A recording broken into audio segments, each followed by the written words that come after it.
अभी फलस्तीन के एक नौजवान, एक बच्चे का, 15 साल के बच्चे का वीडियो आपने सुना होगा।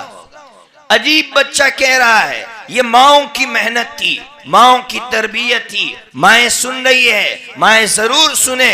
एक बच्चे से उसकी माँ कह रही है, बेटा ये मुस्लिम हुक्मरान हमारी मदद के लिए नहीं आ रहे हैं, तुम्हारा क्या ख्याल है? माँ इम्तिहान लेना चाहती होगी, इसलिए कि वहां की माँ इतने कमजोर ईमान वाली नहीं है, वहां की माँ इम्तिहान लेना चाहती थी, मेरे बच्चे का ईमान किस मेयार पर है? माँ ने कहा, बेटा मुस्लिम हुक्मरान हमारी मदद के लिए नहीं आ रहे हैं। उस 15 साल के बच्चे ने ईमान अफरोज जवाब दिया।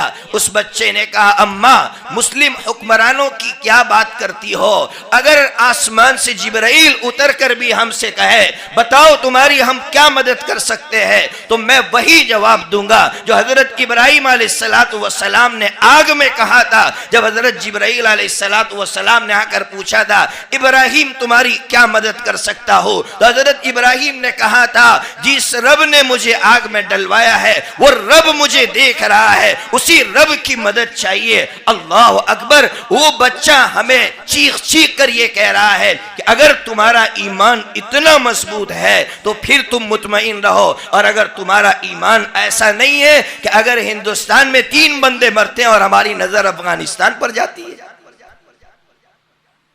इतने कमजोर ईमान वाले हो गए हम। इसलिए इस वक्त की सबसे बड़ी मेहनत यह है, अपने बच्चों पर मेहनत करने की जो जरूरत है वो यही है कि हम उनके रगों पैं में रचाए बसाए कि अल्लाह के सिवा कोई रब नहीं है, अल्लाह के सिवा कोई माबूद नहीं है। यह इस वक्त की सबसे बड़ी मेहनत है।